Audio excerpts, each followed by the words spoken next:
Um, Mahal, 7 years na tayo nagmamahalan, mahal. Siguro, ito na yung tamang oras para dalhin kita sa altar. Seryoso ka ba dyan, mahal? Oo naman, mahal. Eliza, will you marry me? Alam mo, mahal, gusto ko na talaga magpakasal sa'yo. Kaya, yes, I will marry you, mahal. Pagpasensyahan mo na ito, mahal, ah. Hindi man ito ganun kamahal. Hindi din original, pero huwag kang mag-alala. Pangako sa'yo. Sa wedding ring, mabawi ako sa'yo. Pati sa kasal natin.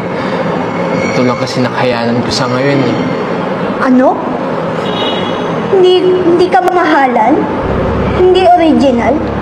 Eh, ba't ka pa nag-propose? Kung hindi mo lang din naman kaya bumili ng singsing. Ganyan ang ba halaga ko sa'yo? Mahal, hindi lang naman about sa halaga ng singsing yun, eh. Ang mahalaga yung pagmamahalan natin. Lecheng pagmamahal yan. Hindi ka nga makabili ng matinong singsing. What more pa kaya kung magpakasal ako sa isang katulad mo? Mahal, natanggap na ako sa trabaho. For sure, makakaipon ako doon. Mapaghahandaan natin yung kasal na bonggang gusto mo. Tama ka na nga. Sa'yo na yung singsing mo.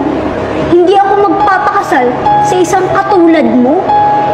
Mahal, ang gusto ko lang naman pagkatiwalaan mo ko. Dadating yung araw, mabibigay ko din yung singsing na gusto mo. Tama ka na. Pagod na akong maghintay. Mabuhay ka, mag-isa mo. Mahal.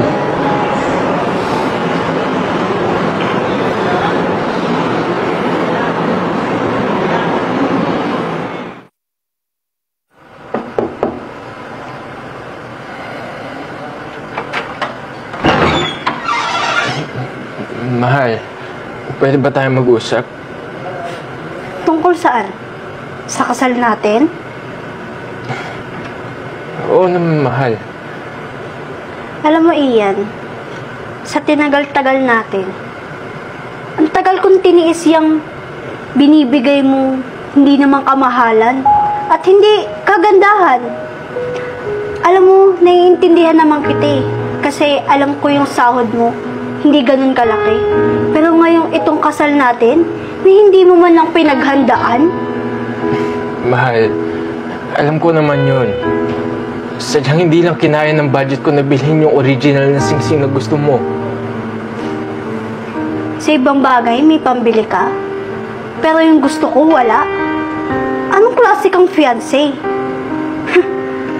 Anong klase kang boyfriend? Eliza, bigyan mo naman ng pagkakataon, no? Gagawa ako ng paraan para makabili ng singsing na original na gusto mo. Salamat na lang, Ian. Sa'yo na lang yan. Ipambili mo kung anong gusto mo. Mahal.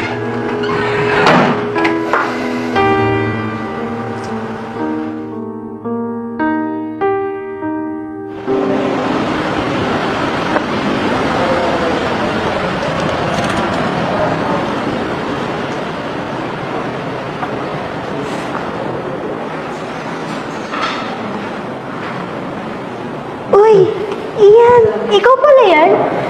Kamusta ka na? Mukhang big time ka na ngayon ah. Uy, long time no see ah. Eto, okay na okay. Ikaw ba, kamusta na? May asawa at anak ka na ba? Ito, single pa rin. Hindi na ako naghanap simula nung naghiwalay tayo. Eh, ikaw ba? Ako, kakasal na ako. Finally, nahanap ko na din yung babaeng may tiwala sa akin. Siya yun nandun sa tabi ko. Nag-support sa akin sa time na walang-wala ako. Siya yung babaeng may tiwala sa akin na kaya ko. At kakayanin ko sa mga araw na akala ko hindi ko kaya. Masaya ako para sa'yo. Ian, gusto ko lang sanang humingi ng tawad sa mga nasabi ko sa'yo noon sa mga ginawa ko. At hindi ako nagtiwala sa'yo agad. Kung may babalik ko lang sana. Okay na yun. Matagal na yun. Balang araw, makakahanap ka din ng lalaking para sa'yo. Yung lalaking ibibigay lahat ng gusto mo. Yung mga bagay na feeling mo, deserve mo.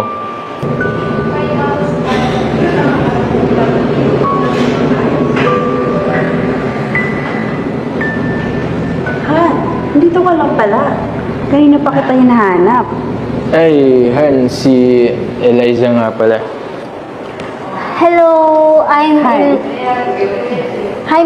I'm Eliza. Friend ni Ian. By the way, congrats nga pala. Alam mo, mabait yan. Sobrang swerte mo. Congrats, ha?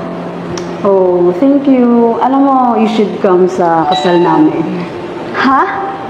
Seryoso? Ako? Ini-invite mo? Why not, Han, diba? Friend mo naman siya, diba? At saka, masyadong malaki yung venue para hindi mag-invite ng maraming tao. Sure, pero it's up to you Walang sapilitan. If okay lang sa'yo na pumunta. Okay. Pero, hindi ako sure, ha? Baka kasi sa oras na yan or sa araw na yan may lakad ako. Pero, huwag kayo mag-alala. Magpapadala ako ng gift sa inyo. Congrats nga pala ulit, lovebirds. Ingat kayo. Oh, paano yun? Maraming salamat May aasikasuhin pa kasi kami sa kasal Sige, Eliza, ingat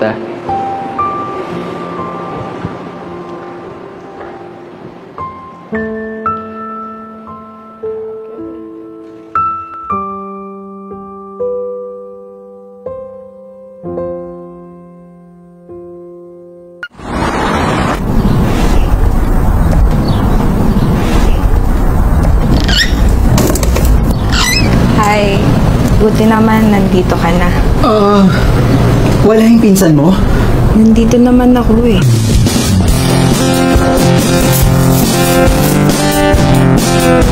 Hel! Ang swerte ko naman sa'yo. Nakapasa ka sa pagsubok ko.